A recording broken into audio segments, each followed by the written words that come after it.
안녕하세요. 반갑습니다. 감사합니다. 지난 7차에 걸친 하계수양에 정말 다른 어느 해보다도 더웠습니다. 그런데도 영혼을 사랑하는 마음, 또 복음을 위해서 함께 협력하는 그 귀한 마음 주셔서 많은 분들이 그 하계 수양회를 위해서 각 부서에서 수고를 많이 하셨습니다. 특히 장애인을 이렇게 돌보고 봉사하신 그 교사들, 시각장애인부, 그다음에 농인성교부 정말 수고 많으셨습니다. 그리고 어린아이들의 영혼을 위해서 수고하셨던 유초, 중고등부, 교회학교 관련 있는 모든 분들, 교사들 정말 수고 많으셨습니다.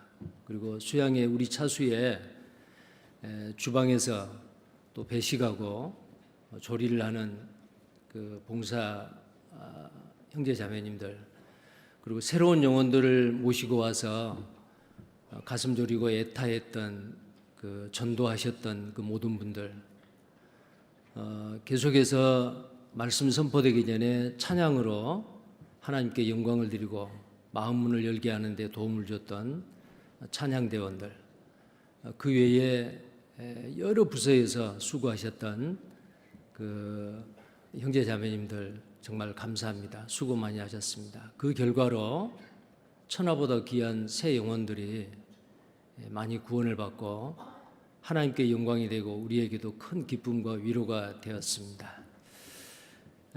저는 그 6차 하계 수양회까지 참석을 하고 7차 하계 수양회 그 기간에 러시아 하계 수양회가 중첩이 되어 있었습니다. 일정이. 그래서 저를 포함한 그 10명의 선교팀이 구성이 돼서 러시아의 하계 수양회 무사히 잘 마치고 어제 오후 늦게 저녁 때 광주에 돌아왔습니다.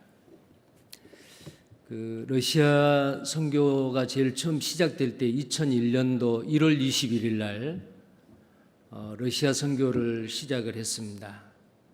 그때가 우리 교회에서 처음으로 해외 현지인들, 언어가 다른 현지인들에게 선교를 시작하는 그 시발점이 바로 러시아 선교였습니다. 그때 광주교회, 우리 광주교회에서도 가장 많은 분들이 그 선교에 참석을 하셨습니다. 저도 그때 함께 동참을 했는데 그동안에 17년 동안 가보지를 못했습니다.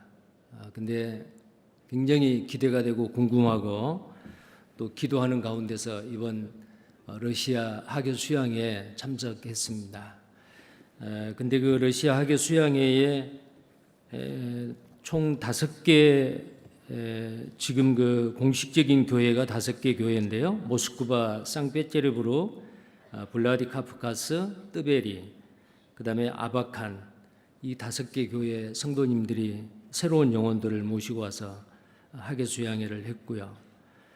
그 다음에 아직 교회가 탄생하지는 않았지만 지금 교회가 탄생하기 위해서 태동하고 있는 바이칼 호수 밑에 있는 울란우데, 그 다음에 러시아의 고려인들이 가장 많이 살고 있는, 물론 지금은 독립이 됐지만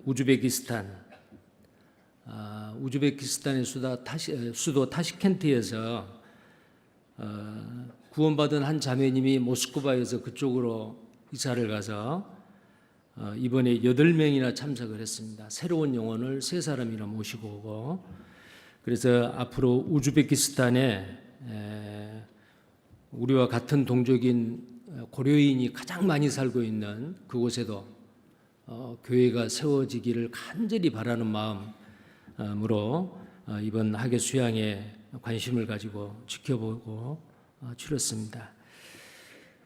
제일 처음에 갔을 때는 작년 하계 수양회 때 그 블라디카프카스에서 누군가가 저희들을 반대하는 사람이 신고를 해가지고 한국에서 말씀을 전하러 간 목사님 두 분이 붙잡혀 들어가고 그래서 아마 작년 기억이 날 겁니다.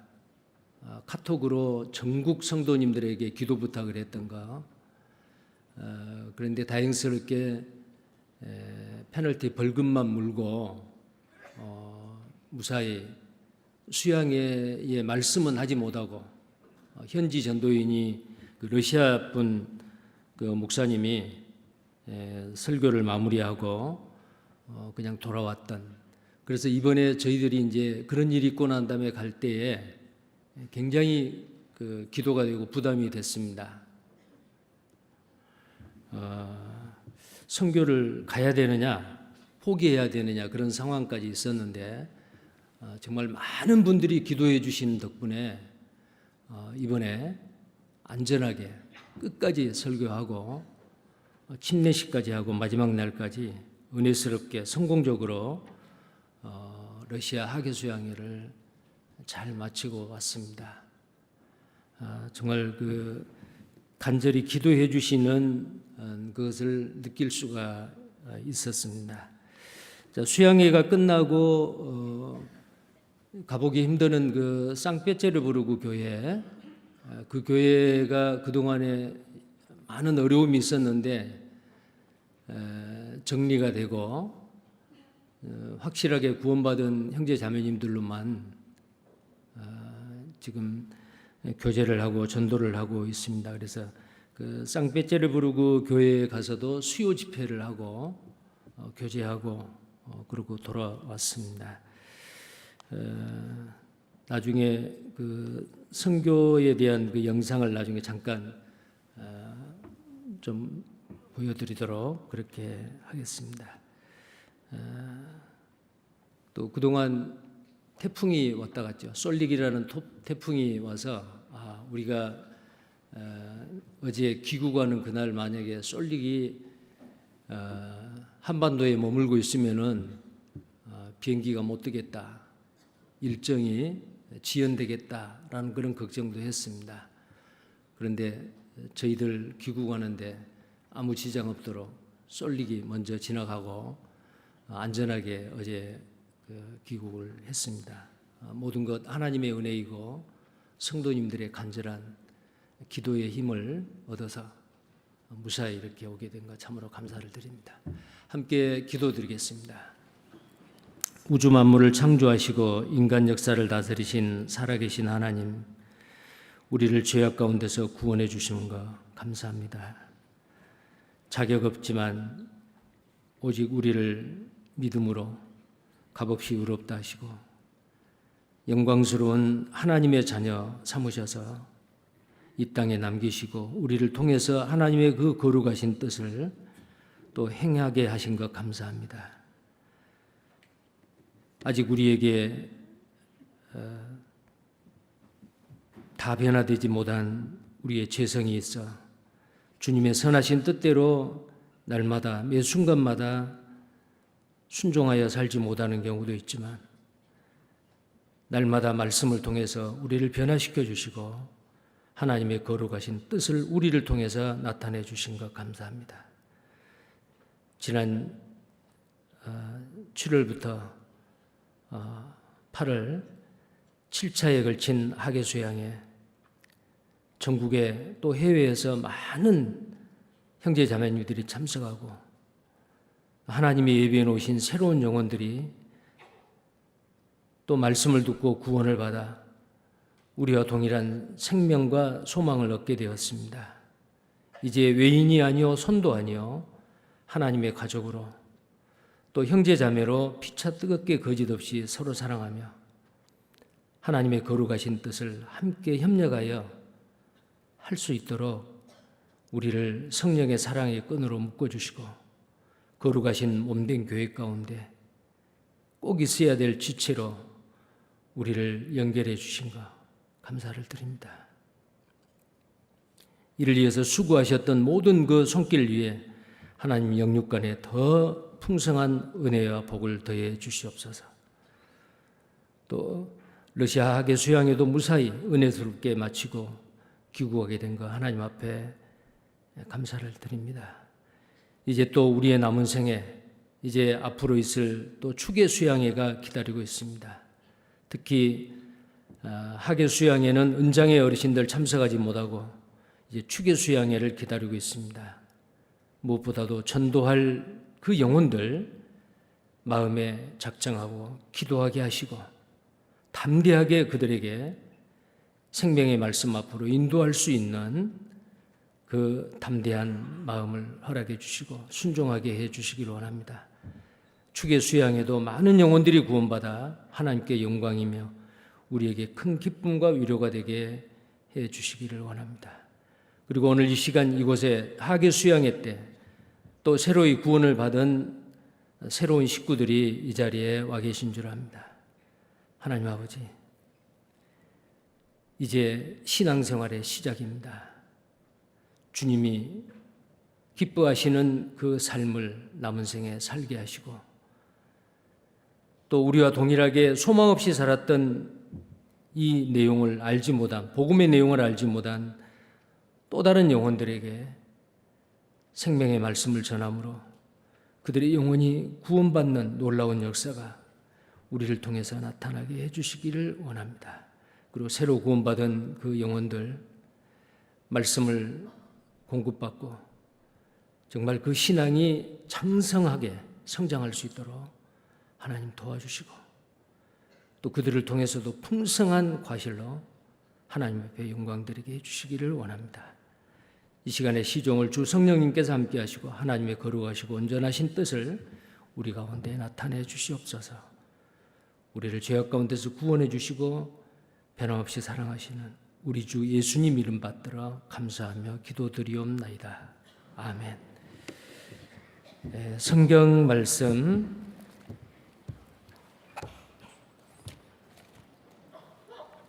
이사야 35장 말씀입니다.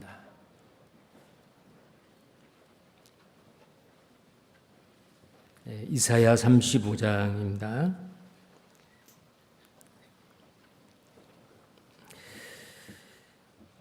35장 1절에서 10절까지 말씀입니다. 천천히 같은 속도로 교독을 하겠습니다. 제가 홀수절, 우리 형제 자매님들께서는 짝수절을 읽어주시기 바랍니다. 교독하겠습니다. 이사야 35장입니다. 광야와 메마른 땅이 기뻐하며 사막이 백합화 같이 피어 즐거워하며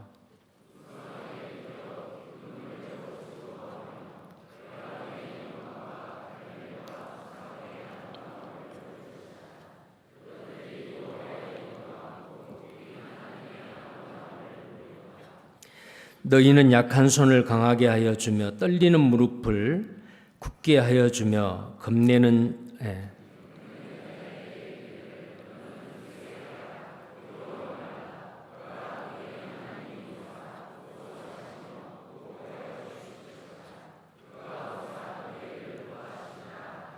그때에 소경의 눈이 밝을 것이며 기머거리에 귀가 열릴 것이며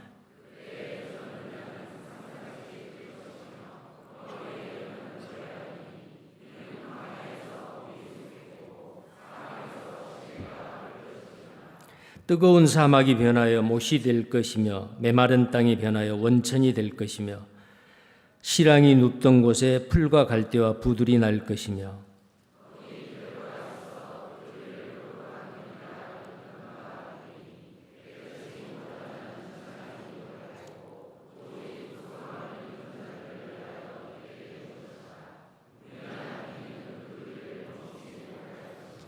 거기는 사자가 없고 사나운 짐승이 그리로 올라가지 아니하므로 그것을 만나지 못하겠고 오직 구속함을 얻은 자만 그리로 행할 것이며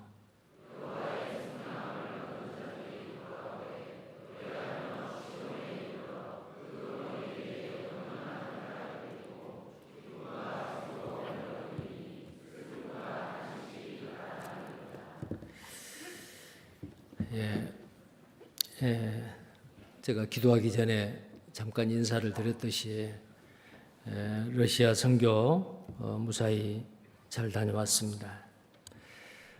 2001년도에 러시아 선교가 최초로 그 해외 선교 현지 원주민들을 중심으로 한 선교가 시작이 되어 그때부터 이제 전 세계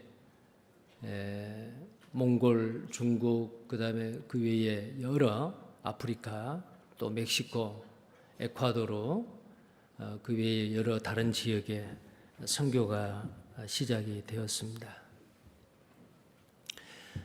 그때는 정말 가슴 설레었습니다. 철의 장막, 70년 동안 공산주의를 하고 그것을 철의 장막이 무너지고 난 다음에 자유세계에서 선교사들이 그 러시아에 이제 들어가서 선교를 할 때 그 무렵에 저희들하고 연결된 분이 계셔서 이제 러시아 선교를 시작을 했습니다. 근데 이번에 가서 또 느낀 점이 있습니다. 정말 러시아 선교는 힘들고 어려운 지역이다라는 겁니다. 70년 동안 공산주의 그 사상에 물론 이제 그 위에 태어난 사람들도 있지만은 그리고 자유주의 물결이 들어가서 많은 천연자원, 천연가스, 석유 이런 것으로 인해서 아주 급속도로 경제가 발전하고 살기 좋은 나라로 점점 변해가는 과정에서 사람들의 생각이 영혼과 내세와 하나님의 영광보다도 눈에 보이는 이 세상의 그 안락한 생활, 편리한 그 현대 생활, 그래서 많은 분들이 이 복음에 관심이 없고 가는 곳곳마다 황금돔에 그 예쁘게 꾸며져 있는 러시아 정교 그 성당이 있지만은 그곳에 말씀을 배우러 또 구원을 받으러 가는 것이 아니고 정말 아름답게 치장해 놓은 그 아주 웅장한 러시아 정교 성당에 1년에 몇 번씩 의례적으로 행사를 치르기 위해서 들어가고 또 그것을 자랑으로 여기고 세계에서 많은 관광객들이 그곳에 와서 러시아 정교회를 외모나 내모나 그 웅장한 모습을 구경을 하고 그러나 그곳에 드나드는 많은 사람들이 이곳에서 전해지는 메시지의 내용이 뭘까? 그리고 자기의 영혼을 돌아보고 관심을 갖는 그런 일은 없을 거다라는 생각이 들더라고요.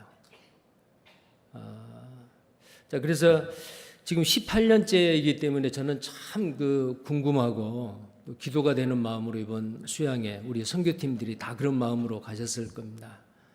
자, 해외 선교가 시작된 지 18년이기 때문에 굉장히 많은 형제 자매님들, 많은 교회, 물론 이제 그 전에 가기 전에 그런 소식을 듣기는 했지만은 이번에 가서 더 많은 기도, 희생, 헌신이 필요하겠다라는 생각을 했습니다.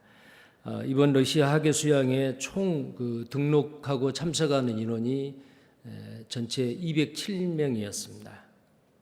207명 하면은 우리 강주교회 한 교구 인원 정도밖에 안 되잖아요. 근데 러시아 전체 이번에 참석하는 그 나라가 러시아 있고 아까 말한 대로 우즈베키스탄도 있고요. 그리고 이제 다른 여러 지역에서 이렇게 오셨잖아요. 근데 그 현지에서 선교를 하고 계신 선교사님이 아주 깜짝 놀란 것은 이번에 최고의 많은 숫자가 왔대요. 207명. 그리고 최고로 많은 새로운 영혼이 참석을 했답니다. 근데 아주 말씀을 진지하게 잘 듣고요. 그 새로운 영혼이 43명이랍니다. 근데 그 43명의 영혼이 한 번도 지금까지 그렇게 많은 영혼이 참석해 본 적이 없대요. 근데 여러 지역에서 아주 전도를 열심히 해서 43명의 새로운 영혼이 말씀을 듣고 뭐 구원받은 사람은 손 들어 보세요 하니까 거의 다 손을 들더라고요. 그리고 이제 함께 가신 목사님 또 현지 선교사님들이 계속해서 상담을 하고 밤늦게까지, 그래서 많은 분들이 그 영혼의 문제가 해결됐으리라고, 그리고 또 계속해서 연결이 돼서 혹시 확실치 못한 사람은 계속해서 연결이 될 거라고 생각을 합니다. 그 러시아 선교가 강주교회가 후원하는 교회는 아니지만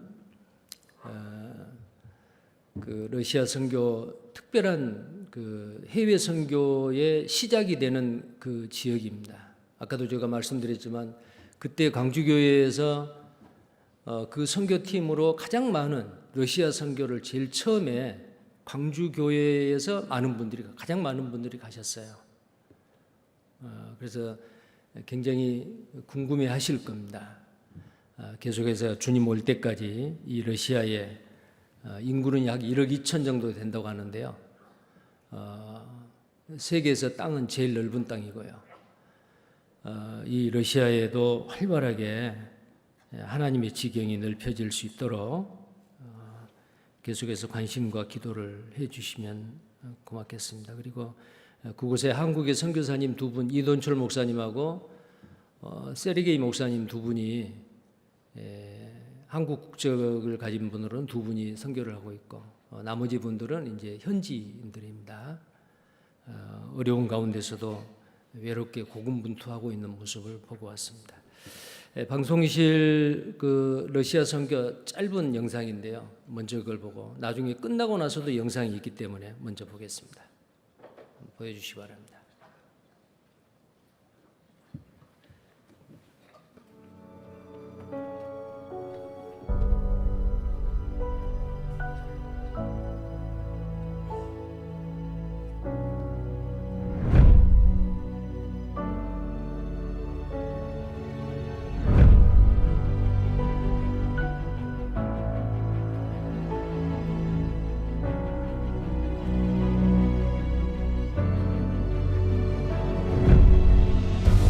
(8월 15일부터 25일까지) 러시아 학예 수양회가 있었습니다.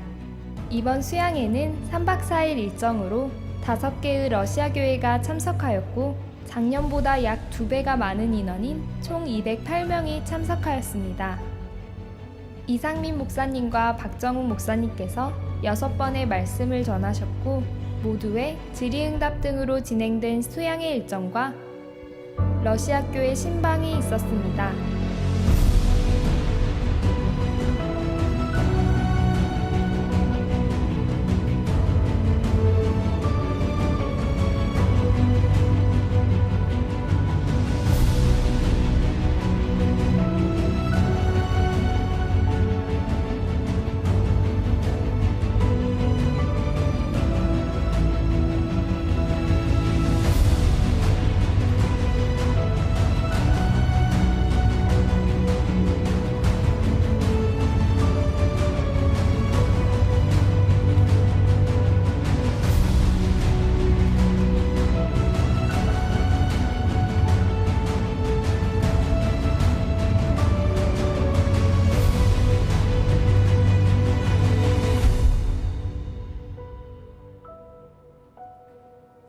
광주교회 형제 자매님들 안녕하십니까? 러시아 선교를 위해서 물심양면으로 도와주셔서 감사합니다. 끊임없는 기도로 말미암아서 이번 학예 수양에도 풍성한 결실을 거두었습니다. 앞으로도 계속해서 러시아 교회 잊지 말고 기도해 주시기를 부탁드립니다. 감사합니다.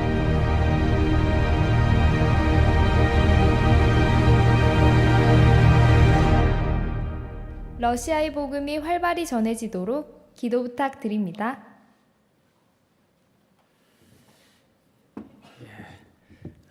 오늘 본문 말씀을 보시겠습니다. 이사야서 35장 말씀입니다.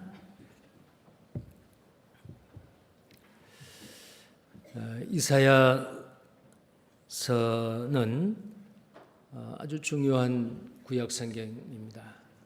예수님이 초림에서 고난받으실 예수님에 대해서 아주 구체적으로 예언돼 있고 처녀가 잉태하여 아들을 낳을 것이다. 그리고 한 아기가 우리에게 태어나실 건데 하나님이 주시는 그 아기는 이름이 기묘자라 모사라 전능하신 하나님이라 평강의 왕이라 할 것이니라. 자, 그렇게 오신 그 예수님께서 우리 무리의 죄악을 여호와 하나님이 그 예수님께 담당시키시고 그가 찔리고 채찍을 맞음으로 우리가 나음을 입는다. 아주 복음의 굉장히 중요한 복음의 내용이 이 이사야 구약 성경에 기록이 되어 있습니다. 그리고 또 이사야서는 신구약 성경 전체 성경 전서의 권수대로 장이 66장으로 되어 있습니다.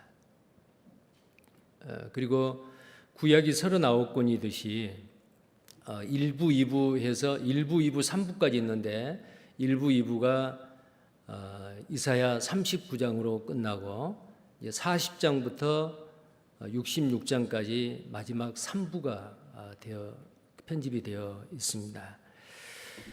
그 중에서 오늘 특히 35장입니다. 35장은 이사야서 제1부의 마지막 절이다, 마지막 장이다라고 할 수 있습니다. 근데 이 35장 바로 앞에는 34장인데요. 이 34장은 모든 열방 이방을 대표하는 에돔이라는 나라가 하나님의 공의의 심판으로 망하게 될 것, 정말 그 심판이 아주 처절하게 심판받을 것에 대해서 나와 있습니다. 근데 이 에돔 땅이 어딘지 아시죠? 팥죽 한 그릇에 장자의 면분을 팔아버리고 자기 영혼이나 내세나 하나님의 영광에 대해서는 무관심하는 세상을 대표하는 에서입니다. 자, 이 에서의 후손 중에서 구원받은 그리스도인들, 이스라엘 선택된 이스라엘 백성들을 광야에서 피곤하고 지치고 처져 있는 그 이스라엘 민족들을 괴롭혔던 그 아말렉도 이 에서 족속에서 나오죠.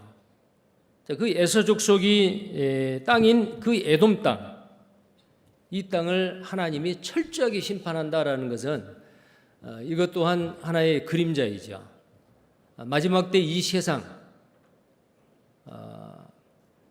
하나님보다도 이 세상을 사랑하는 온 세상 사람들, 끝까지 하나님의 말씀을 거절하고 오직 눈에 보이는 것, 이 세상만을 추구하고 사는 육신적인 사람들, 이 사람들을 하나님의 그 무서운 공의의 심판으로 철저하게 심판할 것을 이 34장에서는 보여주고 있습니다. 근데 대조적으로 35장은 그렇지 않습니다. 우리가 읽었던 1절부터 10절까지 35절은 이제 구속함을 받은, 성경에도 그렇게 되어 있습니다.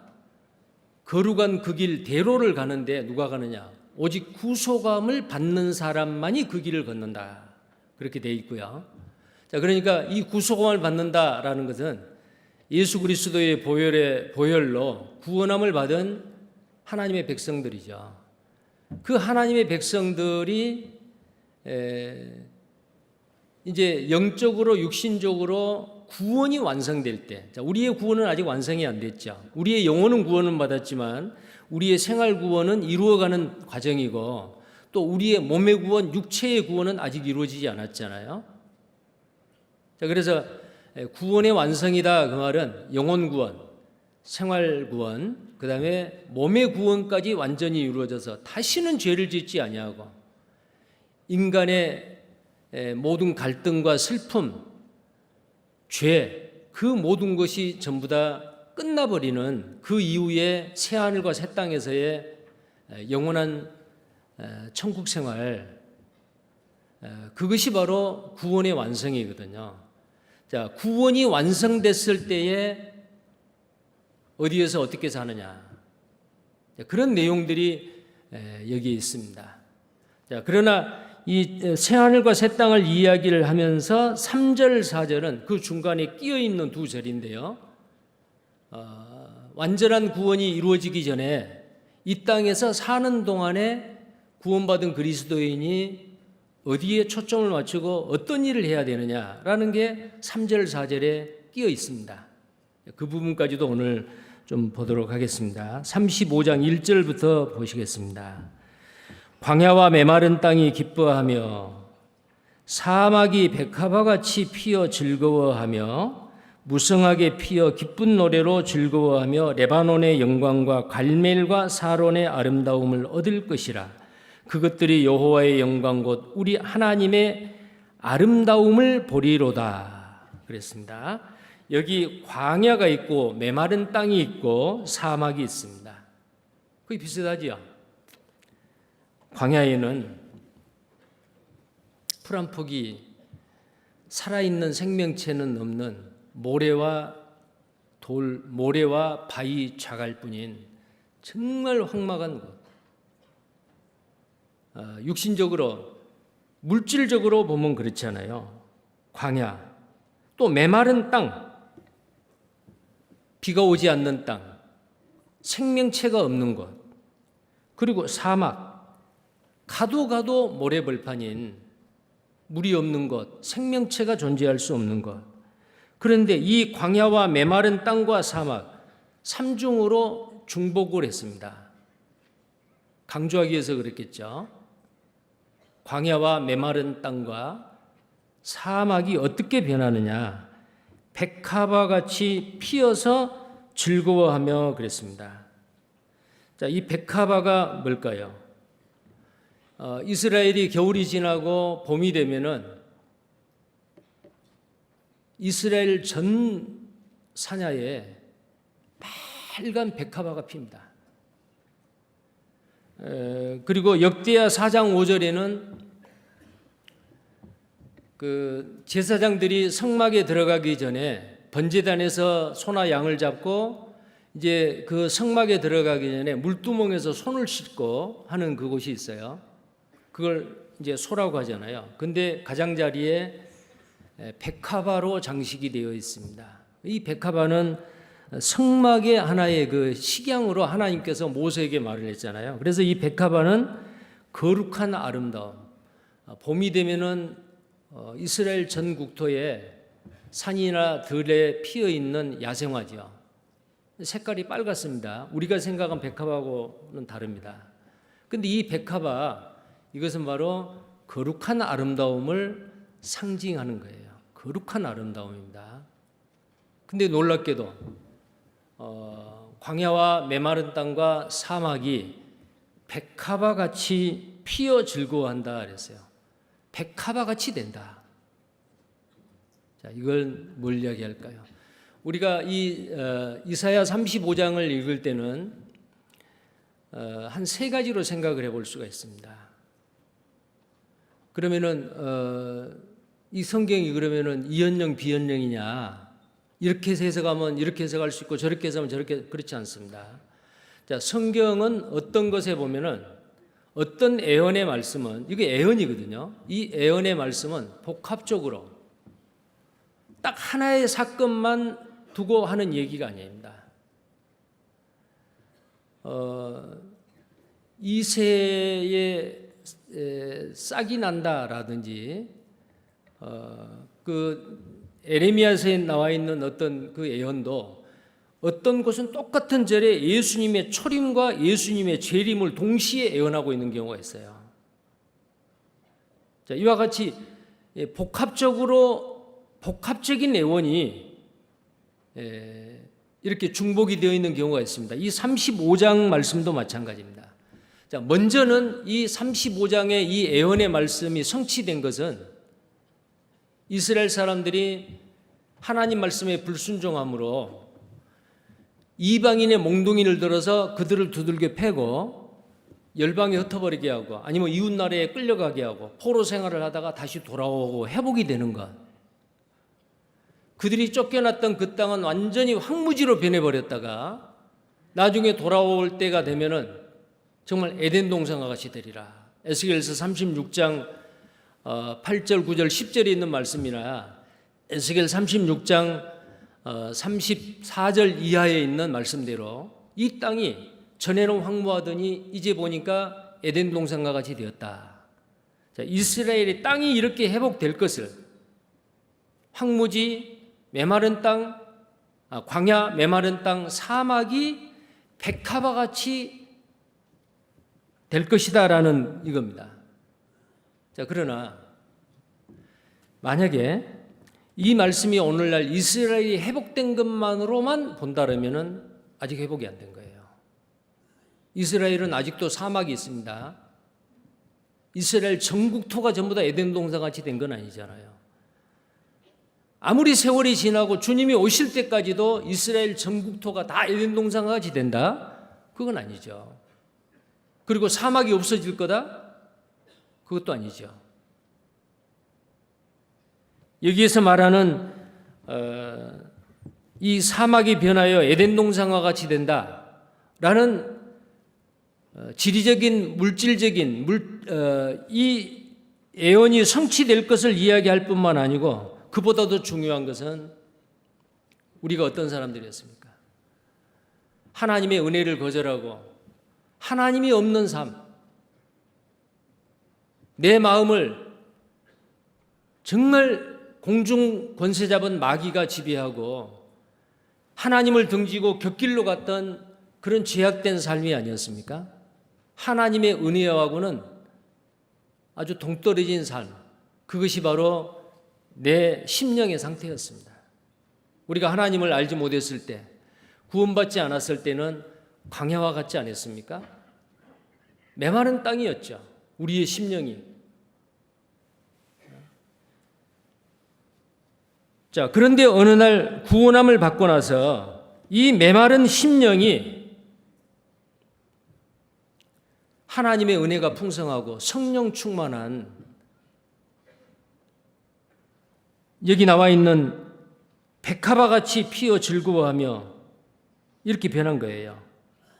2절에 무성하게 피어 기쁜 노래로 즐거워하며 레바논의 영광과 갈멜과 사론의 아름다움을 얻을 것이라. 자, 레바논의 영광과 갈멜과 사론의 아름다움. 영광과 아름다움입니다. 이 영광과 아름다움은 예수 그리스도예요. 메마른 우리 땅에 예수 그리스도가 나의 주인으로 오심으로 말미암아 나는 영광스러운 사람이 됐고 정말 볼품없는 사람이 주님 보시기에 아름다운 사람이 됐습니다. 왜? 주님의 영광과 아름다움을 소유하기 때문에 그렇습니다. 자, 근데 레바논의 영광은, 레바논에는 유명한 게 백향목이죠. 그래서 그 아름다운 영광스러운 백향목을 잘라서 예루살렘 성전을 짓고 솔로몬의 궁궐을 짓는데 그 백향목을 잘라서 지었잖아요. 하늘을 향해서 쭉쭉 뻗어 있는 그 아람들이 그 나무들, 정말 그것은 하나님의 영광, 주님의 영광을 나타내는 것입니다. 그리고 여기에 갈멜과 사론의 아름다움, 갈멜과 사론은 지중해 연안에 있는 지금도 이스라엘 땅에서 유일하게 농사를 지을 수 있는 그런 땅이었습니다. 사막을 개간하기 전에. 지금도 이스라엘 사람들 전 국민을 먹여 살릴 수 있는 그 곡식을 생산하는 곳이 바로 이 갈멜과 사론의 이 평야입니다. 근데 그 아름다움을 얻을 것이다. 그리고 그것들이 여호와의 영광을 그랬는데요. 여기서 말한 이 그것들이라고 하는 게 70인역에는 내 백성들이라고 번역이 의역이 되어 있어요. 그러니까 정말 구원받은 그리스도인이 구원을 받고 나서 하나님을 찬송하고 영광을 나타내는 노래하는 자들이 된 거잖아요. 에베소서 1장 6절을 보면 하나님이 우리에게 거저 주시는 은혜를 찬미케 하려 함이라. 왜 하나님이 우리를 구원하셨습니까? 하나님의 은혜를 찬미하는 백성이 되게 하기 위해서. 이스라엘 백성을 선택한 이유가 뭐예요? 여호와의 은혜를 노래하게 하기 위한 노래하는 백성, 찬양하기 위한 백성. 물론 바다가 박수를 치고 모든 산천초목이 하나님의 영광을 노래하는 건 사실이에요. 그 소리가 우리에게 들리지는 않아도 그러나 가장 확실하게 하나님과 동일한 영을 가지고 있는 인격체로서 하나님 앞에 가장 아름다운 찬양과 영광을 들을 수 있는 존재가 하나님의 형상대로 지음받는 우리 사람이 아니겠어요? 자, 그래서 여기에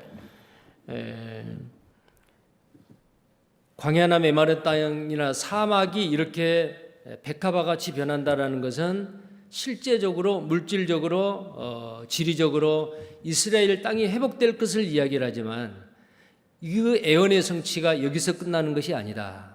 초림하는 예수님으로 말미암아 메마른 이 심령이 예수 그리스도가 오심으로 말미암아 영광스럽게 되고 아름답게 되므로 그 주님의 영광과 아름다움을 구원받은 그리스도인은 찬양하게 됐다. 그것이 이루어지는 거죠. 근데 여기서만 또 끝나는 게 아니에요. 우리가 찬양한다고 하지만은 온전한 찬양이 됩니까?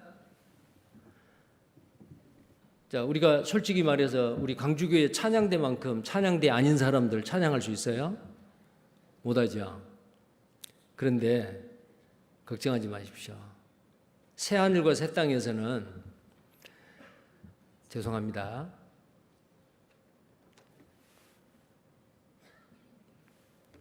콩나물자루 몰라도 악보를 보고 계명을 못 읽어도 아마 천국에 가면은 음치, 박자치 아무도 없을 거예요. 정말로 아주 온전하게 주님의 영광과 아름다움을 누구든지 찬양할 수 있을 거예요.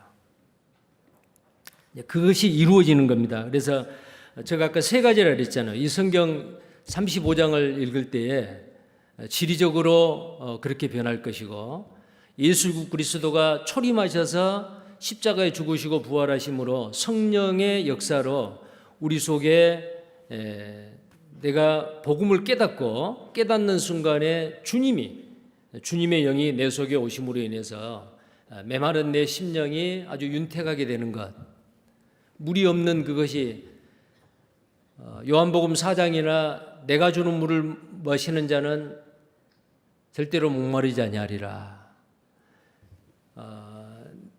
내가 주는 물은 생수가 속에서 차고 넘쳐나리라. 요한복음 7장에도 그런 말씀이 있죠. 그것은 받을 성령에 대해서 하는 말이다. 예수님이 부활 승천하시고 난 다음에 성령님의 역사로 우리가 구원을 받고 그 순간에 주님이 내 속에 들어오셔서 메마른 내 심령이 정말 차고 넘치는 윤택한 그런 마음이 될 것, 이것을 이야기하고 이제 마지막 이루어질 그 예언의 말씀은 정말 우리가 새하늘과 새 땅에 가서 내 마음과 내 영과 혼과 몸이 온전하게 되어 주님의 아름다움과 영광을 찬양하며 영원히 그곳에서 살게 될 것에 대한 이 세 가지를 다 포함하고 있다 그 말이에요. 자, 그다음 보겠습니다.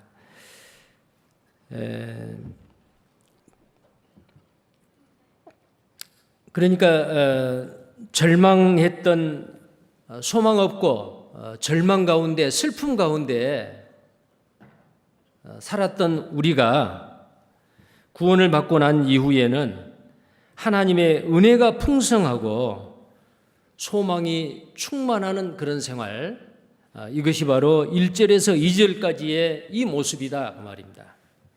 자, 우리는 그렇게 됐잖아요. 자, 그 다음에 이제 3절 4절을 보겠습니다. 3절 4절입니다. 너희는 약한 손을 강하게 하여 주며 떨리는 무릎을 굳게 하여 주며 겁내는 자에게 이르기를 너는 굳세게 하라. 두려워 말라. 보라, 너희 하나님이 오사 보수하시며 보복하여 주실 것이라. 그가 오사 너희를 구하시리라 하라. 자, 여기 이 3절 4절은 이제 5절 6절 7절도 계속 이제 그 예언의 말씀이 이루어지는 내용이거든요. 자, 그런데 3절 4절이 아까 끼어 있다 그랬죠. 그 사이에 끼어 있습니다. 이것은 바로 뭐냐면은 새 하늘과 새 땅에 천국의 소망을 가지고 살고 있는 구원받은 우리가 이 땅에 사는 동안 어디에 우리 인생에 초점을 맞추고 살아야 되느냐라는 거예요. 우리가 이 일을 위해서 하계 수양에 땀 흘리고 수고를 했습니다. 3절에 보면은 너희는 약한 손을 강하게 하여 주며, 약한 손을 강하게 하여 주며. 자, 손이 약하다 그 말은 무슨 말이에요? 할 수가 없어요. 아무것도 할 수가 없어요. 병이 들었어요. 육체의 병이 들었어요. 할 수 있는 일 아무것도 없어요. 너무너무 가난해요. 일하고 싶고 돈 벌고 싶은데 내가 할 수 없어요.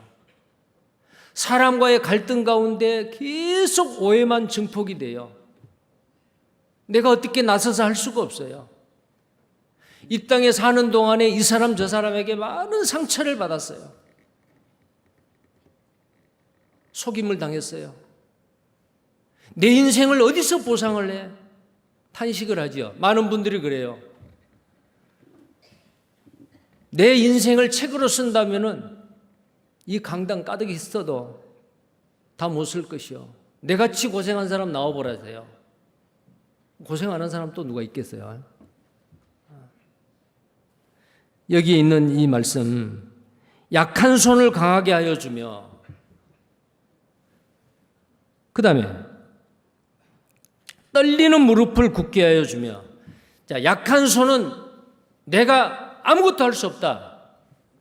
나는 무능하다, 무력하다 라는 거고, 떨리는 무릎을 굳게 하라 그 말은, 떨리는 무릎은 뭐예요? 두려움입니다.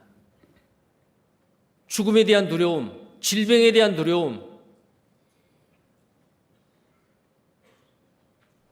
사람과 관계에서의 인간관계, 사회에서의 두려움, 장래에 대한 두려움, 많은 두려움이 있죠. 이게 그래서 떠는 거예요. 떨리는 무릎을 굳게 하여 주며. 우리는 모두 구원받기 전에 이런 사람들이었습니다. 약한 손을 가지고 떨리는 무릎을 가지고 있는 사람들이었습니다. 그런데 이런 사람들이 굳세고 강해지는 이유가 뭐겠어요? 4절에 겁내는 자에게 또 반복을 하지요. 왜 겁내요? 떠는 사람, 약하고 떨기 때문에, 두렵기 때문에. 이르기를 너는 굳세게 하라, 두려워 말라. 보라, 너희 하나님이 오사 보수하시며 보복하여 주실 것이라. 그가 오사 너희를 구하시리라 하라. 왜 우리는 약하고 두려웠습니까? 누군가가 나를 도와줬으면 하겠는데 하나님은 멀리 계신 것 같고, 하나님을 믿는다고 하지만은 하나님은 내 가까이보다 멀리 계신 것 같고, 내가 처해 있는 이 상황은 내가 아무리 극복하려고 해도 되지 않고,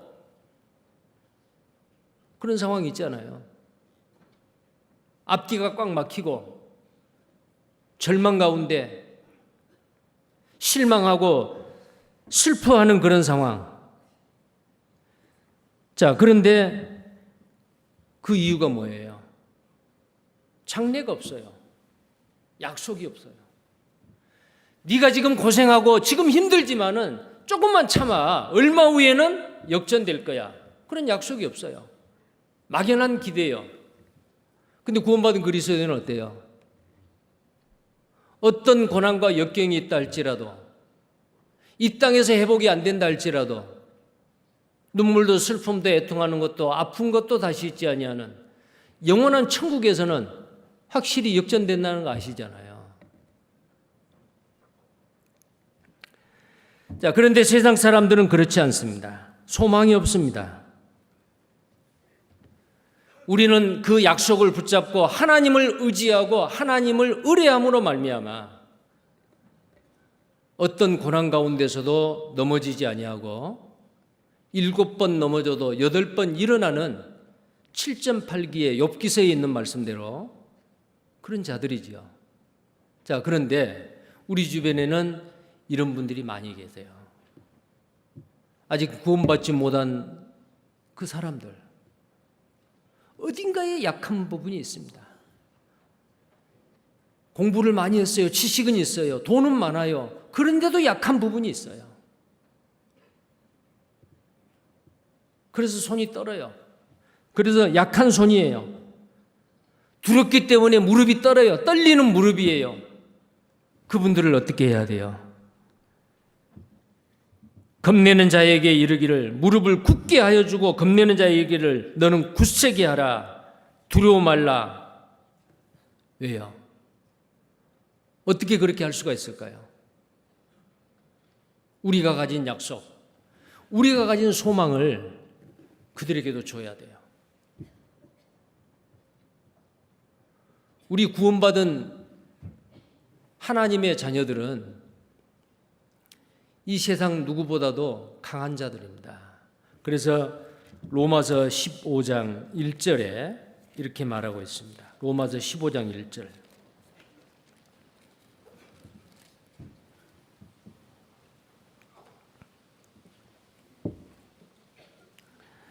로마서 15장 1절 함께 읽겠습니다. 우리 강한 자가 마땅히 연약한 자의 약점을 담당하고 자기를 기쁘게 하지 아니할 것이라. 우리 강한 자가 마땅히 연약한 자의 약점을 담당한다. 연약한 자의 손이 약한 자를 굳세게 하라.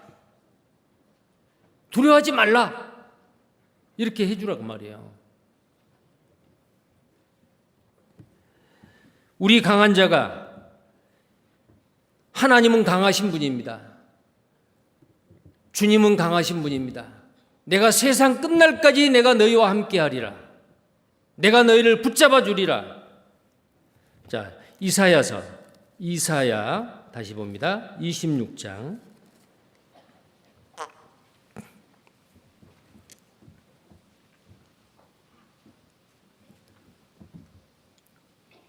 이사야 26장 3절 말씀입니다. 주께서 심지가 견고한 자를 평강의 평강으로 지키시리니 이는 그가 주를 의뢰함이니라. 자, 어떤 사람이 굳게 설 수 있어요? 여호와 하나님을 의뢰하는 자, 믿는 자, 하나님을 알고 믿는 자는 넘어지지 않습니다. 여기 나와 있는 말씀대로 심지가 견고한 자, 굳세게 하라 그랬죠?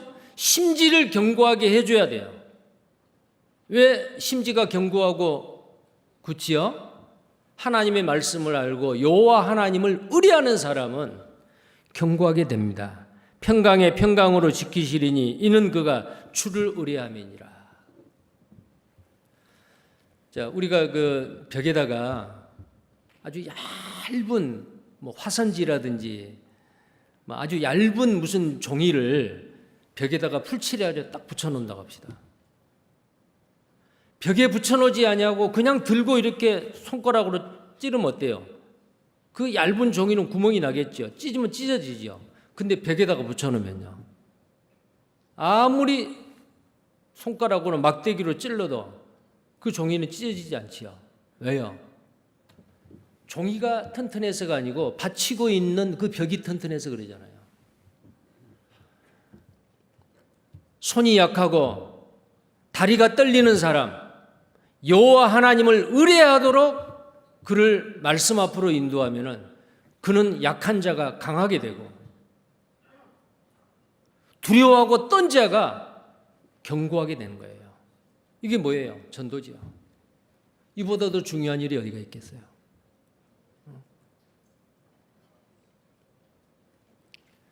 이 세상은 아무리 변해도 완전해질 수가 없습니다. 이 세상에 아무리 보기 좋아도 두 번, 세 번 보면 실증납니다. 아무리 좋은 음식도 먹고 또 먹으면은 배부르면 실증납니다.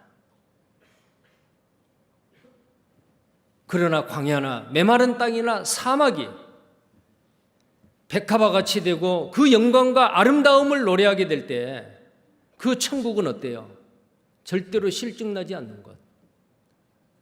그런 곳이 있다 그 말이에요. 그런 곳이. 그것을 소망하기 때문에 이 세상에 조금 힘들고 어려워도 넘어지지 않고 굳게 설 수가 있어요. 그렇게 될 수 있는 게 천지 만물을 창조하신 전능하신 여호와 하나님을 의뢰함으로, 믿음으로 가능하다 그 말이에요. 히브리서 10장입니다.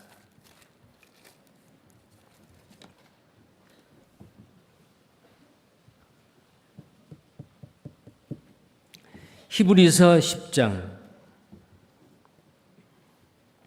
24절입니다. 23절부터입니다. 히브리서 10장 23절에서 25절까지를 같이 읽겠습니다. 또 약속하신 이는 미쁘시니 우리가 믿는 도리의 소망을 움직이지 말고 굳게 잡아 서로 돌아보아 사랑과 선행을 격려하며 모이기를 패하는 어떤 사람들의 습관과 같이 하지 말고 오직 권하여 그날이 가까움을 볼수록 더욱 그리하자. 자, 구원받지 않는 사람은 말씀을 전해서 구원받게 하고 오직 여호와 하나님만을 의뢰하며 하나님이 우리에게 주시는 그 약속을 굳게 붙잡을 수 있도록 이게 전도하는 거거든요.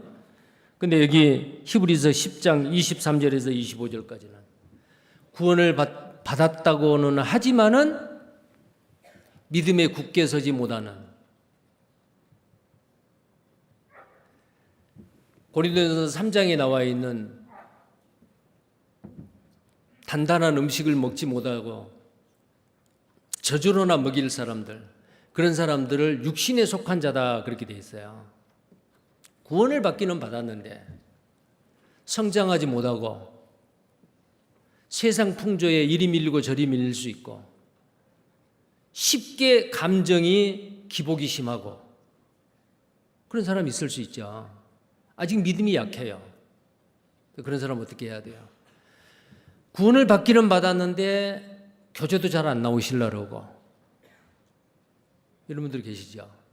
자, 이런 분들을 어떻게 해야 돼요? 그대로 내버려두면 안 되죠. 너희는 가서 모든 족속으로 제자를 삼아 아버지와 아들과 성령의 이름으로 세례를 주고 침례를 주고 내가 너희에게 분부한 것을 가르쳐 지키게 하라.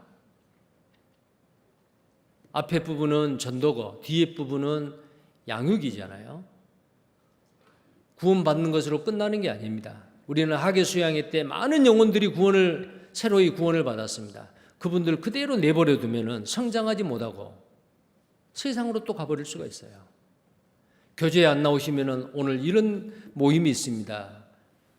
전화를 하고 신방도 하고 여기 나와 있는 이 말씀대로 우리가 믿는 도리의 소망을 움직이지 말고 굳게 잡아.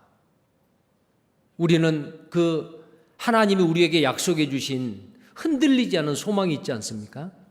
그 소망을 굳게 잡아 서로 돌아보는 거예요. 자, 구원받은 그리스도인에게 아주 안 좋은 속담이 하나 있잖아요. 세상적으로. 내 떡 내 먹고 네 떡 네 먹어. 그러면 안 되죠. 여기에 서로 돌아보아.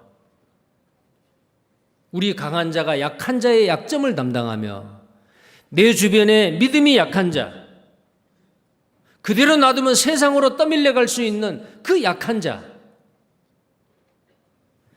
그런 분들을 돌아보아야 돼요. 사랑과 선행을 격려하며 그랬습니다. 사랑과 선행을 격려하며 서로 피차 뜨겁게 거짓 없이 사랑하고 선행을 격려하며, 선행이 뭐예요? 예수님이 성령을 받으시고 두루 돌아다니면서 착한 일을 하셨다라는 말씀이 있고 에베소서 2장 10절에 보면은 하나님이 우리를 불러 구원하신 것은 믿음으로 됐지만은 불러 구원하신 것은 선한 일을 행하게 하려 함이라. 디도서에 보면 우리를 구속하신 것은 선한 일에 열심하는 친백성이 되게 하려 함이라. 자, 구원받는 것은 우리가 아무 노력이 필요 없어요. 믿으면 돼요. 근데 구원받고 난 이후에는 행함이 필요해요. 구원받고 난 이후에 나는 믿음 생활해요, 신앙 생활해요. 나는 나의 행함을 보이겠다. 내 믿음을 보이라. 행함이 없는 믿음은 죽은 것이라. 열심을 품고 주를 섬기라. 열심이에요. 그래서 여기에 나와 있는 이 말씀대로 선행을 격려하며, 선행이 뭐예요? 선행. 우리 중에서 가장 선한 일이 죽어가는 사람을 살리는 그 일보다 더 선한 일이 없습니다. 예수님은 두루 돌아다니면서 귀신을 쫓아내고 두루 돌아다니면서 착한 일을 했다 그랬거든요. 그 주님이 우리에게 선한 일을 행하도록 하는 선한 일에 열심하는 친백성이 되기 위해서 우리를 구속하셨어요.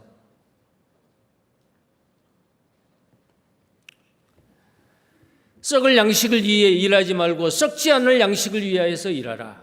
제자들한테 말하니까 제자들이 말했습니다. 아버지 일이 뭡니까? 일이 뭡니까? 그러자 요한복음 6장 29절에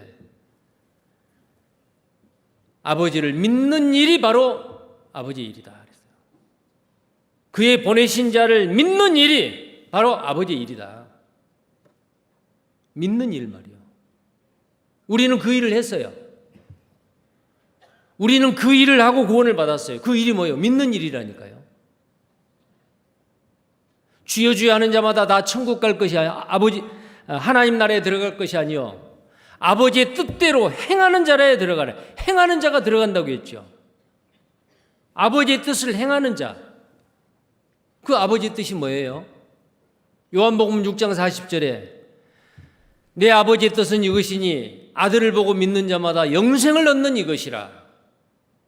아버지의 뜻을 행하는 것은 그 아버지가 보내신 아들 예수 그리스도를 믿고 영생을 얻는 그 일이 아버지의 뜻을 행하는 일입니다.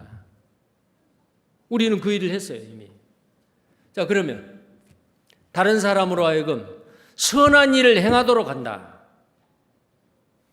아직 구원받지 않는 사람에게는 나와 같이 이 선한 일, 아버지의 뜻을 행함으로 보내신 자 아들을 믿고 영생을 얻는 그 일을 하도록 해야 되고, 구원을 받기는 받았는데 겨우 자기 믿음도 잘 못 지키고 겨우 주일날 교회에 오고 다른 사람 죽어가는 영혼, 자기 가족들에 대해서, 영혼에 대해서 전도하려는 생각이 별로 없고, 그런 사람들은 어떻게 해야 돼요?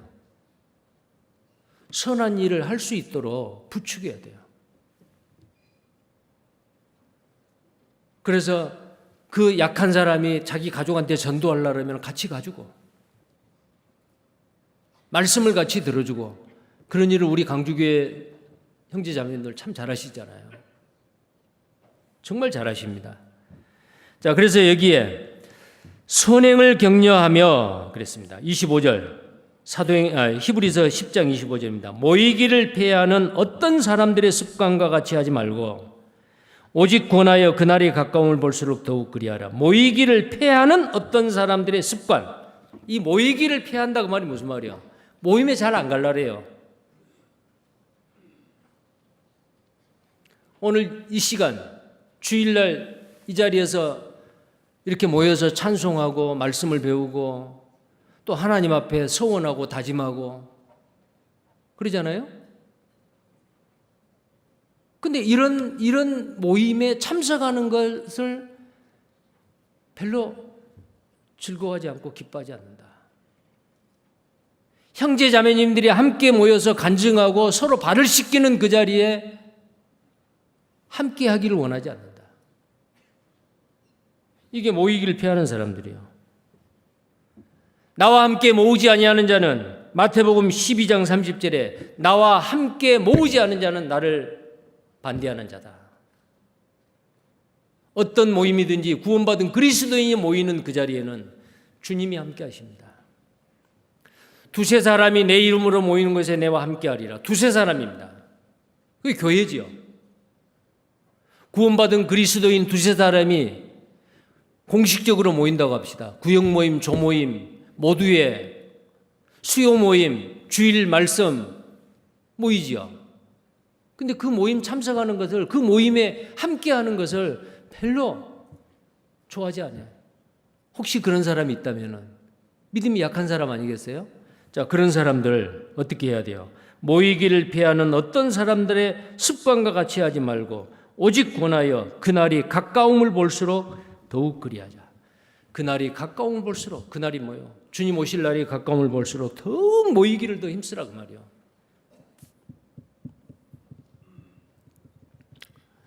자, 말이 나왔으니까요. 두세 사람이 내 이름으로 모이는 곳에 내가 함께하리라 그랬죠. 두세 사람입니다. 시간적으로 한번 보십시오. 지금 이 시간 주님이 함께하십니다. 제가 오늘 이 시간 이단에 서기 위해서 설교 준비를 했습니다. 기도하는 가운데 설교 준비를 했습니다. 그러나 그 준비하는 그 내용 그대로가 다 전해지는 건 아니고 생각지도 않은 말이 나올 수도 있어요. 자, 제가 지금 말하는 것은 제가 생각지 않았던 말입니다. 이 시간 주님이 함께 하셔요. 주님이 함께 하십니다. 말씀을 배우는 것. 목사님의 말씀, 입을 통해서 나오는 저 말이 내 들으라고 하는 소리다. 그래야 약이 됩니다. 목사님이 하는 저 말 나는 귀에 안 들어와. 자기 손해죠.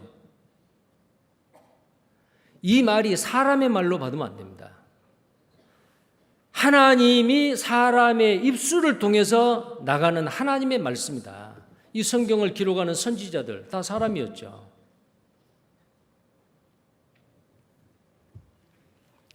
기도할 때 마찬가지입니다.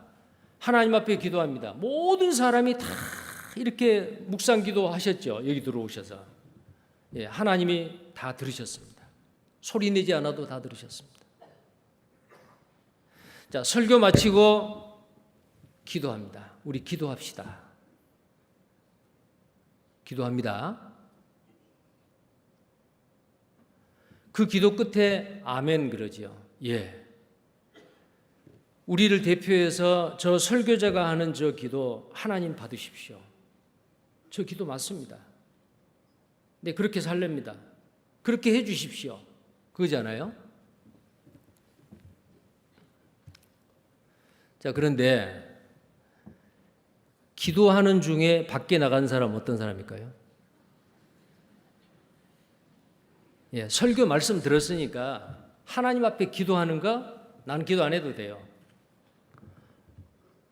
네, 바쁜 일이 있으니까 빨리 나가야겠어요. 설교자가 보고 있을 때는 못 나가고 눈 감고 기도할 때는 나가버려요.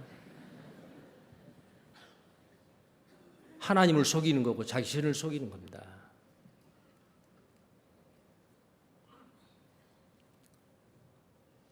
하나님이 보고 계셔요. 만약에 이 세상에 아주 어려운 사람, 죄송합니다. 실명을 거론해서.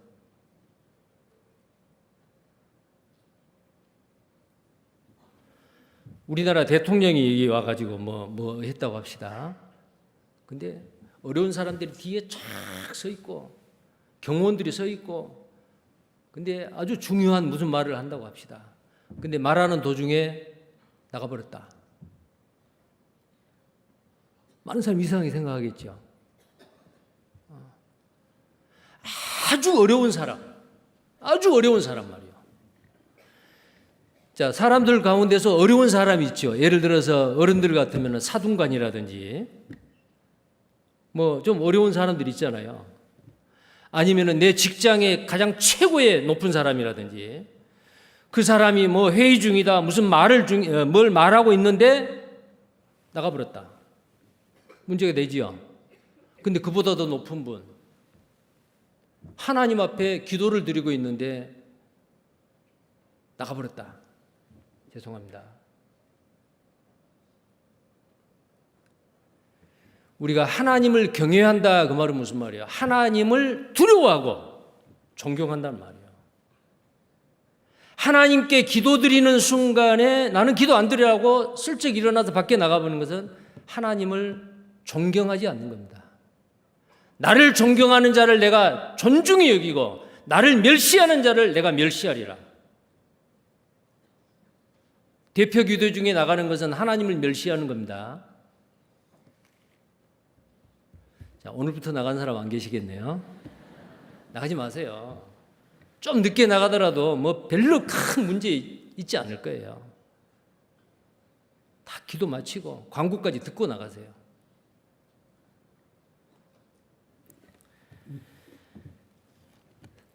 모이기를 피하는 어떤 사람들의 습관과 같이 하지 말라. 이 모임이라고 하는 게 주님이 함께하는 모임, 구원받은 그리스도인이 두세 사람이 아니고 수백 명의 사람들이 모여있는 그 자리, 주님이 함께 하신 건 틀림없죠. 근데 그 모임을 소홀히 하고 가기 싫어하고 그런 사람은 믿음이 약한 사람이에요. 우리 강한 자가 약한 자의 약점을 담당하여 그에게 권면하고 더 열심히 살 수 있도록 해 주셔야 됩니다. 디도서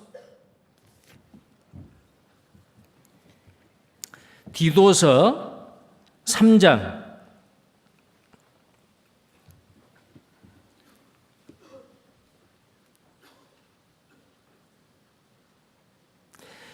디도서 3장 6절부터 제가 읽겠습니다.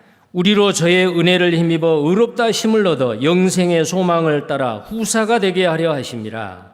이 말이 미쁘도다 원컨대 내가 이 여러 것에 대하여 굳세게 말하라. 이는 하나님을 믿는 자들로 하여금 조심하여 선한 일을 힘쓰게 하려 함이라. 이것이 아름다우며 사람들에게 유익하니라. 우리는 구원받지 않는 사람에게나 구원받은 믿음이 약한 형제자매들에게나 어떤 사람이 되어야 되냐면 유익한 사람이 되어야 됩니다. 여기에 뭐라 그랬어요? 굳세게 말하라. 내하고 상관없다고 이거 이렇게 말하면 간섭 같는데 간섭같이 들리게 말하면 안 되죠. 다른 사람의 무슨 생활에 감나라 배나라라든지 이래라 저래라 그렇게 하면 안 돼요. 근데 듣는 사람이 알아요. 저 이야기는 정말 나를 사랑하고 나를 위하는 말이다. 저분은 사사건건 나를 간섭하네? 그런 말인지 그냥 알아요. 근데 여기 뭐라 그랬어요? 8절에 이 말이 미쁘도다 원컨대 내가 이 여러 것에 대하여 굳세게 말하라. 이는 하나님을 믿는 자들로 하여금 조심하여 선한 일을 힘쓰게 하려 함이라. 내가 누군가에 권면했습니다. 정말 그분의 신앙을 위해서, 그분의 영혼을 위해서, 그분이 정말 복받는 자가 되기 위해서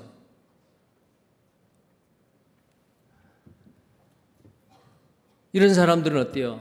마치 주님 앞에 가서 그 형제, 그 자매가 주님 앞에 가서 이러이러한 회개를 받아야 되는데 마치 자기가 회개받는 자인 것처럼 그런 간절한 마음으로 굳세게 말합니다.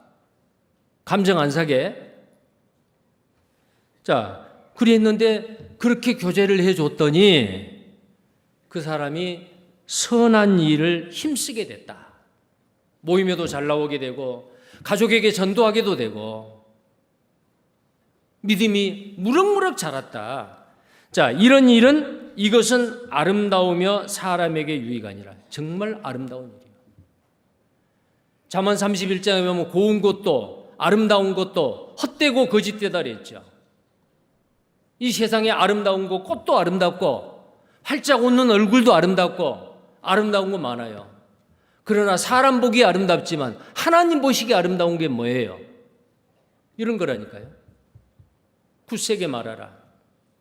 그리하면은 선한 일을 힘쓰게 하려 함이라. 이것은 아름답다.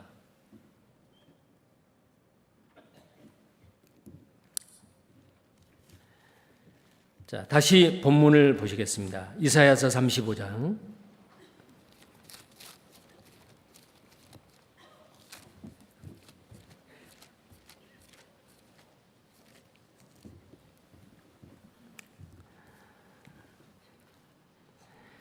자, 그래서 3절, 4절은 오늘 본문 3절, 4절은 구원받은 그리스도인이 이 땅에 영원한 새하늘과 새 땅에 가기 전에 이 땅에 살면서 어떤 일을 해야 되느냐. 구원받지 않는 사람은 구원받게 해야 되고 믿음이 약한 사람은 양육하고 세우고 교제해주고 하는 그 일을 해야 된다 그 말이에요. 5절입니다.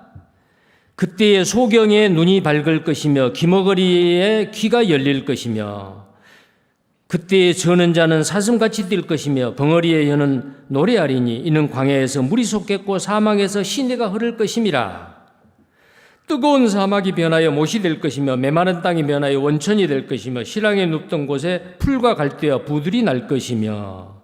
자, 여기에 보면은 그때 소경이 눈이 밝을 것이며, 이것은 예수 그리스도가 초림하셨을 때 부분적으로는 이루어졌어요. 나면서부터 소경된 자 실로암 못에 가서 흙을 이겨서 눈에 바르고 실로암 못에다 눈을 씻으라. 갖다 씻으니까 눈이 밝아졌어요. 여리고서에서 다윗의 단 예수여 우리를 불쌍히 여기소서 너희가 무엇을 원하느냐? 예, 우리가 보기를 원하나이다. 소경 두 사람을 시각장애인을 눈을 뜨게 해주셨어요. 보지 못하는 자가 보게 되고 말하지 못하는 자가 달리다고 하니까 귀가 열리고 말을 했어요. 그러나 모든 보지 못하는 시각장애인, 모든 말하지 못한 농아인들을 다 고쳐주신 건 아니죠. 예수님이 행하셨던 기적은 부분적인 애언성취입니다. 완전한 것은 언제요? 새하늘과 새 땅에 갔을 때 우리 광주교회에 시각장애인들이 몇 분 계셔요. 또 거기서 열심히 봉사하시는 우리 형제 자매님들 계셔요. 정말 수고하십니다. 농아인 선교부가 있습니다. 그분들 차로 수송을 해줄 때 태워다 주고 그 일을 정상인이 하셔야 돼요. 근데 그 드러난 일도 아니에요. 주님은 다 알고 계세요. 정말 농아 선교부에서 봉사하신 분들 고생하십니다. 그분들 보면 어때요? 안타깝죠. 얼마나 답답할까? 보지 못해서. 듣지 못하고 말을 못하기 때문에 얼마나 힘들까? 답답할까? 그런데 우리 시각장애인 형제자매님들, 농아인 형제자매님들 조금만 기다리십시오. 주님 오시는 그날 여기에 이 애언이 완전하게 이루어집니다. 소경이 눈이 밝을 것이며 예수님이 초림했을 때 부분적으로 몇 사람의 보지 못한 사람이 눈이 뜬 것은 부분적으로 이루어졌지만 이제 주님 재림하실 때 우리의 육신까지도 구원을 받을 때 모든 시각장애인, 모든 농아인들은 보고 말합니다. 그리고 여기에 지체 장애인들이 있죠. 다리가 저는 분들, 사슴과 같이 노루와 사슴같이 뛸 것이며 38년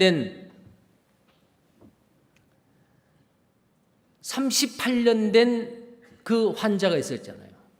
예수님 만나고 나서 뛰었죠. 사도들을 통해서 예루살렘 성전 미문에 구걸하고 있는 지체부자요. 나에게 은과 금은 없으나 내게 있는 것으로 내게 주노니 나사렛 예수의 이름으로 걸으라. 뛰었죠. 찬송하고 성전 안에 들어갔습니다. 이것도 부분적으로 이 예언이 이루어진 거예요. 그러나 완전한 예언의 성취는 새하늘과 새 땅, 우리가 주님 앞에 갔을 때 구원받은 구속함을 받은 모든 장애인들 정상인이 됩니다. 완전하게 됩니다. 이런 소망을 가지고 살고 있는 구원받은 그리스도인은 어떻게 살아야 되느냐? 3절 4절 같이 살아야 된단 말이에요. 3절 4절 같이. 손이 약한 자들을 굳세게 강하게 떨리는 무릎을 가지고 있는 자 굳세게 걸어갈 수 있도록 그 일이 뭐요? 복음 전에서 우리와 같은 약속과 소망을 가지게 해주는 그 일이라 그 말입니다. 그 일을 열심히 했느냐 안 했느냐에 따라서 주님 앞에 가면 영광이 달라진다는 것도 우리가 잘 알고 있잖아요. 자, 그 다음에 광야에서 물이 솟겠고 사막에서 시내가 흐를 거다. 지금 부분적으로 이스라엘의 네게브 사막에 갈릴리 호수에 물을 끌어다 가지고 인공 호수를 만들어 놨습니다. 거기에 물고기가 살고 있습니다. 사막이 못이 되리라. 부분적으로 이루어지는 예언입니다. 그러나 완전한 예언은 뭐예요? 물론 부분적으로 우리의 심령에서도 그러죠. 우리 속에는 우리의 영혼은 메마른 영혼이었습니다. 근데 예수 그리스도가 우리를 구원해 주시고 그 성령님이 우리 속에 오므로 우리 속에는 생수의 강이 넘쳐 흘러요. 주고 줘도 차고 넘치고 없어지지 않아요. 근데 천국 가면 어때요? 이 우리의 아직은 불완전한 심령이지만 영과 혼과 몸이 흠없이 주님 앞에 가면 시간과 공간을 초월해서 우리도 주님같이 돼버립니다. 그러나 이 땅에 사는 동안 부분적으로는 메마른 그 영혼들, 사막과 마른 땅과 광야와 같은 그 마음을 가지고 있는 그 사람들에게 우리 속에 있는 이 풍성한 하나님의 은혜를 나눠줘야 됩니다. 사막이 변하여 못이 됐습니다. 이것은 지리적인 물질적인 것뿐만 아니고 영적으로 우리의 심령도 사막이 못이 되었어요. 우리가 바로 그렇게 됐습니다. 그 다음에 8절입니다. 거기 대로가 있어 그 길을 거룩한 길이라 일컫는 바 되리니 깨끗이 못한 자는 지나지 못하겠고 오직 구속함을 입은 자들을 위하여 있게 될 것이라. 우매한 행위는 그 길을 범치 못할 것이며, 우매하다 그 말은 어리석다, 바보다 그 말이죠. 하나님이 없다라는 사람은 어리석은 사람이고, 하나님을 만날 준비를 못하고 노후대책은 철저히 했던 누가복음 12장에 부자 있죠. 어리석다 그랬어요. 바보요. 이런 바보 같은 사람들은 절대로 그 대로를 범치 못한다. 그 대로가 뭐예요? 넓은 길이죠. 왜 좁은 문, 좁은 길이라고 했는데 넓은 길이냐? 예, 누구든지 다 들어갈 수 있기 때문에 넓은 문이요. 넓은 길이요.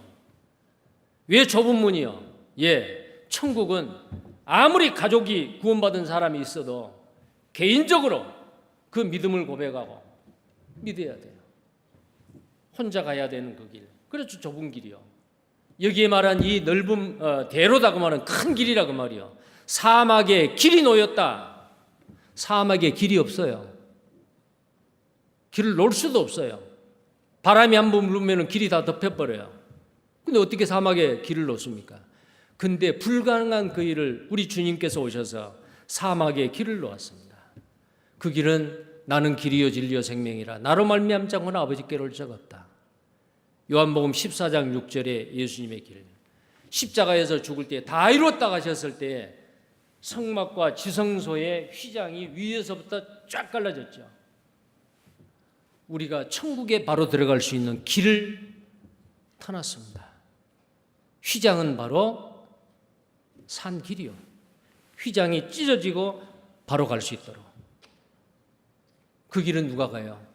오직 구속함을 받은 사람, 구원함을 받은 사람만이 그 길을 가는 겁니다.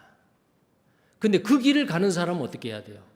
그 거룩한 길, 구속함을 받는 사람만이 가는 길. 근데 거룩한 길이라 그랬죠. 거룩한 길은 거룩한 사람만 갑니다. 우리는 예수 그리스도의 보혈을 통해서 죄 씻음을 다 받고 거룩한 사람이 됐습니다. 거룩한 사람이 됐기 때문에 우리의 남은 삶은 천국까지 가는 그 삶은 거룩한 생활을 해야 돼요. 데살로니전서 4장 3절에 아버지의 뜻은 이것이니 너희의 거룩함이라.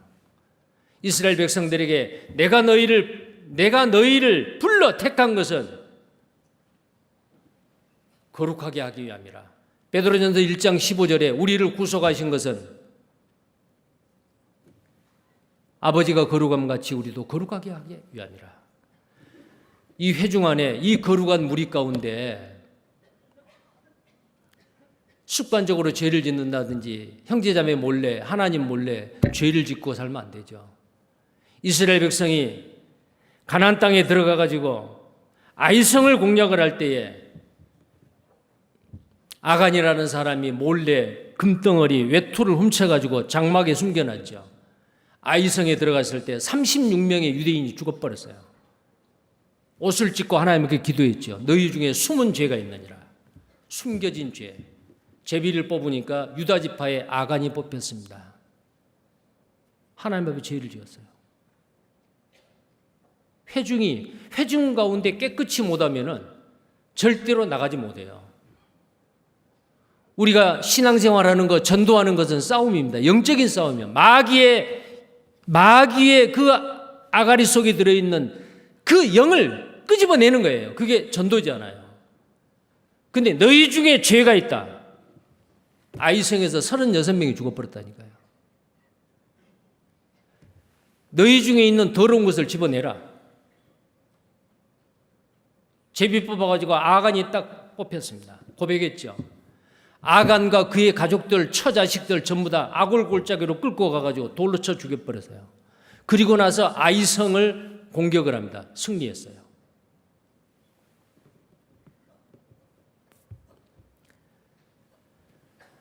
거기 그 거룩한 길, 구속함을 받은 사람만이 갈 수 있는 그 길, 거룩한 사람이 걷는 길입니다. 우리의 신앙생활은 거룩하게 사는 생활이에요.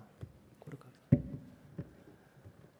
내 생활 가운데 자기 자신의 삶을 돌아보시고 내 가운데 주님 보시기에 깨끗이 못한 것, 합당치 못한 것이 있으면 버리세요.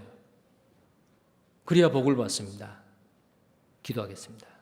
거룩하시고 자비로우신 하나님, 우리를 구속해 주신 은혜를 감사합니다. 마른 땅, 광야, 사막이 변하여 백합화같이 되고 그 사막과 메마른 광야가 변하여 맑은 물이 나오는 샘이 되는 것과 마찬가지로 우리의 메마른 심령을 하나님께서 불쌍히 여기시고 예수 그리스도를 이 땅에 보내주시고 우리를 구속해 주음으로 인해서 생명을 얻게 되었습니다. 이 땅에 사는 동안 손이 약한 자, 무릎이 떠는 자, 그들을 강하게 하고 굳세게 해주라고 말씀을 하셨습니다. 아직도 우리 주변에 많은 잃어진 영혼들, 하나님 앞에 버려진 영혼들, 또 구원을 받았지만은 믿음이 약한 자들 있습니다. 그들을 굳세게 강하게 해주는 그 역할을 우리 모두가 하게 해 주옵소서. 그리고 하나님을 경외하며 하나님을 두려워하며 하나님을 존경하는 경건한 신앙생활을 할 수 있도록 주님 도와주옵소서. 앞으로 있을 축의 수양에 또 많은 영혼들이 인도되어지고 또 그곳에 기쁨으로 감사함으로 헌신하고 희생을 참여하는 우리 모두가 되게 해주시기를 원합니다. 주 예수님 이름 받들어 간절히 기도드립니다.